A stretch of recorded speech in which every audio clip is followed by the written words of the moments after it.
In this video, I'm going to react to the true and dark history of Thanksgiving.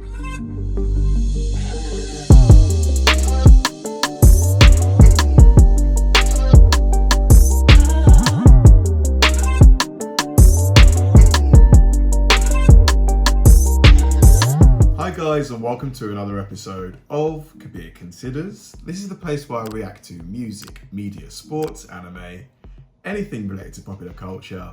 I'll watch it with an open mind and give you my 100% honest reaction to it. And if you could please hit that like button early, I'd really appreciate it. Now, this is a kind of video that I could easily watch in my spare time just because Thanksgiving is a well-known American holiday. I believe it's probably, if I had to guess, it's definitely in the top 2 or top 3 of most popular American holidays, yet we don't celebrate Thanksgiving here in the UK. So regarding the origin of it, I honestly have no idea. I thought it was maybe like some kind of just being grateful, a celebration of gratitude perhaps, just to maybe show, I don't know, your contentment or something like that.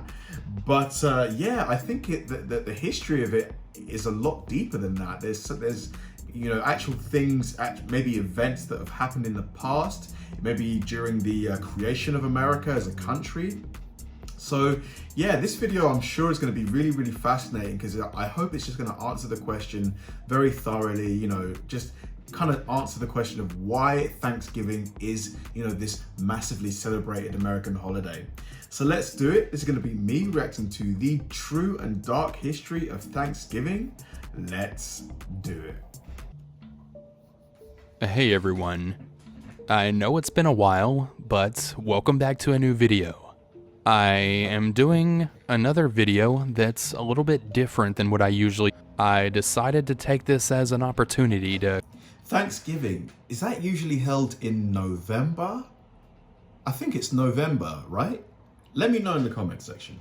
Cover the darkness of Thanksgiving, the dark history of Thanksgiving, if you will. There's a lot of things buried in the past that a lot of us don't know, and I'm going to unveil all of those things within this video.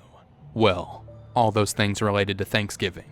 So I hope you all enjoy this video, which is not something I'm too happy about, but you know, it is what it is.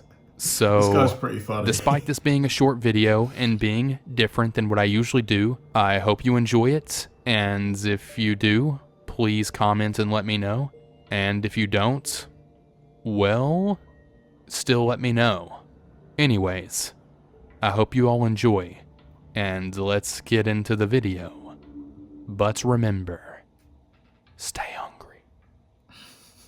This guy. Thanksgiving, a time where most of us spend time with our families and loved ones eating delicious food and saying what we're thankful for. I love Thanksgiving, and I'm sure you do too, right? Who doesn't like spending a day with family and eating a ton of food? Nice turkey right there. But what many of you probably don't know is there is an untold truth about Thanksgiving. The dark history of the holiday that most of us know as something positive, but in reality started off as the complete opposite. As children, we're usually taught that the tradition dates back to times of the Pilgrims, English religious dissenters who helped to establish the Plymouth colony in the present-day Massachusetts in 1620. As the story goes, friendly local Native Americans taught the struggling colonists how to survive in the New World. Then everyone got together to celebrate with a feast in 1621. The attendees included at least 90 men from the Wampanoag tribe and the 50 or so surviving Mayflower passengers, according to Time. The bash lasted 3 days and featured a menu consisting of deer, fowl, and corn, according to the Smithsonian Magazine. In reality, Thanksgiving feasts predate Plymouth. You can even find a number of localities that have fought to claim the first Thanksgiving for themselves. Settlers in Berkeley Hundred in Virginia decided to celebrate their arrival with an annual Thanksgiving back in 1619, according to the Virginia Pilot. Although the Washingtonian reported that the meal was probably little more than some oysters and ham thrown together. Just from the tone, you know, the ominous tone of this narrator's voice, and the music in the background, I've just got a nasty feeling that there's going to be some gruesome, like, just event that takes place. I'm kind of hoping there ain't, but that's the feeling that I'm getting so far. However, decades before then, Spanish settlers and member of the Saloi tribe broke bread with salted pork, garbanzo beans, and a mass in 1565 Florida, according to the National Park Service. In today's time, our modern definition of Thanksgiving revolves around eating turkey, but in past centuries it was more of an occasion for religious observance. The storied 1621 Plymouth festivities live on in popular memory, but the Pilgrims themselves would have likely considered their sober 1623 day of prayer the first real Thanksgiving, according to the blog of the History of Massachusetts. Others have pinpointed 1637 as the true origin of Thanksgiving. Wow. Owing to the fact that Massachusetts colony governor John Withrop declared the day of Thanksgiving to celebrate colonial... So it's almost 400 years old. That's got to be almost as old as the country itself, right? Soldiers who had just slaughtered 700 Pequot men, women, and children in what is now called Mystic, Connecticut. Regardless though, the popular story of the initial harvest festival is what has continued to live on, thanks to the late Abraham Lincoln. The enduring holiday and celebration has almost entirely wiped the memory of what really happened between the Wampanoag and the English a whole generation later.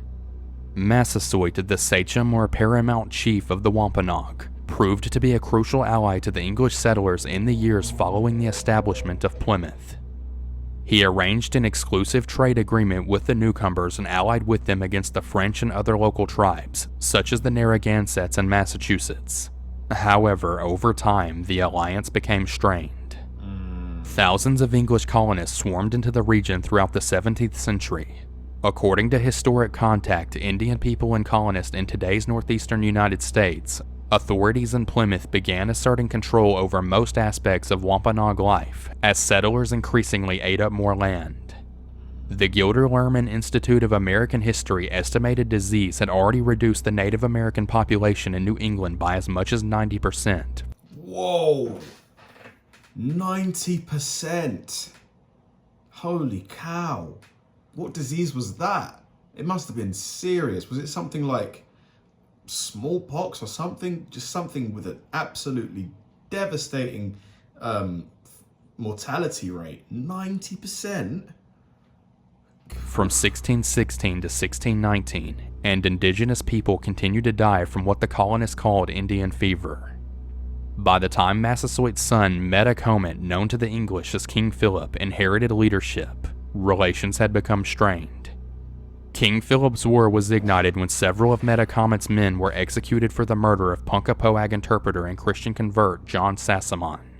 Wampanoag warriors responded by embarking on a series of raids, and the New England Confederation of Colonies declared war in 1675. The initial neutral colony of Rhode Island in the Providence Plantations was ultimately dragged into the fighting, as were other nearby tribes like the Narragansetts. The war was filled with bloodshed and was devastating. Springfield, Massachusetts was burned to the ground. The Wampanoag abducted colonists for ransom. English forces had attacked the Narragansetts on a bitter frozen swamp for harboring fleeing Wampanoag. 600 Narragansetts were murdered and the tribe's winter stores were ruined, according to Atlas Obscura. Colonists in far-flung settlements moved to more fortified areas while the Wampanoag and the allied tribes were forced to leave their villages. The colonists ultimately allied themselves with several tribes such as the Mohegans and Pequots, despite initial reluctance from the Plymouth leadership. Meanwhile, Metacomet was dealt with a shocking blow when he crossed over into New York to recruit new allies. Instead, he was rebuffed and attacked by Mohawks.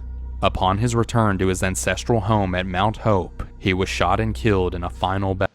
Life back then must have just been so brutal. I mean, for all involved, life expectancies must have just been so low.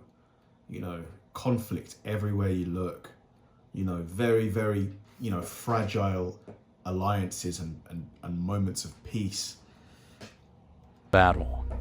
The son of the man who had sustained and celebrated with the Plymouth colony was then beheaded and his body dismembered. His remaining allies were then murdered or sold into slavery in the West Indies. The colonists impaled King Philip's head on a spike and placed it on display in Plymouth for 25 years.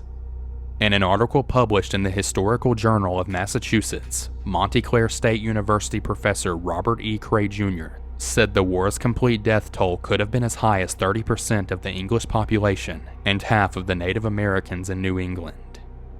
This war was just one of a series of brutal but dimly remembered early colonial wars between Native Americans and colonists that occurred in New England, New York, and Virginia.